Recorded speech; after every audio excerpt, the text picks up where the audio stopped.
میرے عزیزوں اس کے بعد ایسا نہیں کہ اسلام ختم ہو گیا، امیہ کی خلافت چلتی رہی، یزید کے بعد اس کا بیٹا معاویہ کے انتقال کے بعد پھر مروان حاکم بنا، مروان کی حکومت چلی، پھر اس کے بیٹے آئے تقریباً 90 ہجری تک، اور اس کے بعد 105 ہجری تک اسی امیہ خاندان نے خلافت کی باغڈور سنبھالی۔ اس کے بعد عباسی خلافت کا دور شروع ہوا، جو بنو عباس کہلائے، وہ اہل بیت سے محبت کرنے والے تھے، اتنے زمانے تک بھی اہل بیت کے ساتھ برا سلوک ہوتا رہا۔ امیہ کے پورے جتنے خلفاء آئے انہوں نے اہل بیت کے ساتھ کوئی اچھا سلوک نہیں کیا۔ امام باقر کے ساتھ، امام جعفر صادق کے ساتھ، امام موسیٰ کاظم کو 12 سال تک قید میں رکھا گیا تھا، ان کو زہر پلایا گیا تھا، کوڑے مارے گئے تھے۔ یہ اماموں کے ساتھ برا سلوک تقریباً 100 سال تک چلتا رہا۔ اور ایسا نہیں، رسول کا گھرانہ آج بھی لٹانے پر قربان ہے۔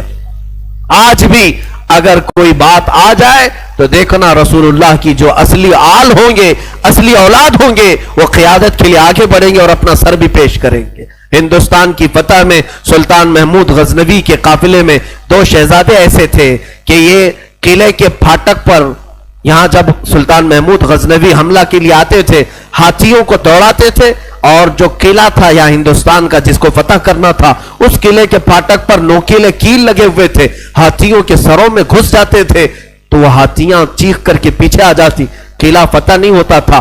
رات کو خواب میں محمود غزنوی نے دیکھا حضور پاک صلی اللہ علیہ وسلم تشریف لائے، محمود غزنوی بادشاہ ہے، پوچھا یا رسول اللہ ہندوستان فتح کیسے ہوگا؟ میرے آقا نے فرمایا تیری فوج میں میرے 2 شہزادے ہیں، ان سے مشورہ لے، وہ جو کہیں گے تو اس پر عمل کر۔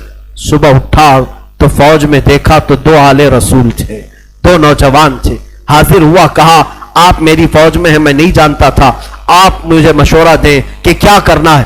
جانتے ہو دونوں شہزادوں نے کیا مشورہ دیا؟ پہلے وعدہ لیا سلطان جو ہم کہیں گے اس پر عمل کرنا ہوگا، کہا بالکل عمل کروں گا۔ کہا بات در حقیقت یہ ہے جب تم ہاتھیوں کو دوڑاتے ہو یہ قلعے کا پھاٹک توڑنے کے لیے، اس قلعے پر نوکیلے کیل لگے ہوئے ہیں، وہ ہاتھیوں کے سر میں گھس جاتے ہیں، اس وجہ سے ہاتھی توڑ نہیں پاتے۔ کل صبح جب حملے کے لیے تم ہاتھیوں کو تیار کرو، ایک کام کرنا، ایک ہاتھی کے سر پر مجھے باندھنا، دوسرے ہاتھی کے سر پر میرے بھائی کو باندھنا۔ یہ دونوں شہزادوں نے کہا۔ محمود غزنوی تڑپ گیا، کانپ گیا، قیامت کے دن میں کیا جواب دوں، اور وہ منہ چھپا کر بھاگ آیا۔ دونوں شہزادے باہر آئے اور فوجیوں کو حکم دیا ہاتھیوں کے سروں پر ہمیں باندھا جائے۔ وہ خود انہوں نے ہاتھیوں کے سروں پر اپنے آپ کو باندھا، ہاتھی دوڑائے گئے، اور ہاتھی دوڑ کر جیسے ہی قلعے کے دروازے پر ٹکر مارا، اور وہ نوکیلے کیل انہی شہزادوں کے سینوں میں ایسے پیوست ہو گئے، اتنی تیزی سے چپ گئے کہ دونوں کی لاشیں انہی پھاٹک پر لٹکی رہ گئی، اور وہ دروازہ ٹوٹ کر کے گر گیا، اور ہندوستان میں اسلام کا پرچم لہرایا گیا تھا۔ یہاں پر بھی خون آل رسول ہے۔ میرے عزیزوں، یہ اہل بیت کے دم قدم سے ہم آج اسلام کی بہاریں دیکھ رہے ہیں، یہ سارا صحرا ان قربانیوں کو جاتا ہے۔ آج ہم نے تذکرہ امام حسین کیا، کچھ ذمہ داریوں کی بات اخیر میں کر جاؤں۔ آج جتنے بھی جوان یہاں حاضر ہیں، میں حسین کا انہیں واسطہ دیتا ہوں، حسین کے لاڈلوں کا واسطہ دیتا ہوں، خیرت کرو، اب شرم کرو، اب تمہاری زندگی گزارنے کے وہ طریقے نہیں ہونا چاہیے جس طریقوں پر تم آج جی رہے ہو۔ آج تمہارے چہروں پر نہ حسین کی کوئی علامت ہے، نہ کربلا والوں کی کوئی علامت ہے۔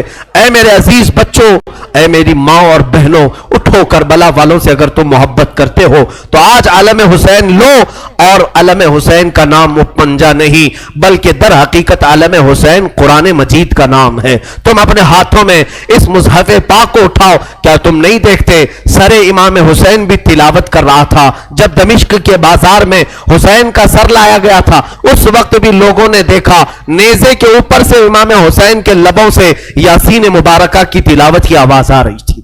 وہ حسین کٹے ہوئے سر سے بھی جب تلاوت کر سکتے ہیں، تم کیوں تلاوت نہیں کرتے؟ آج قرآن کیوں نہیں پڑھتے؟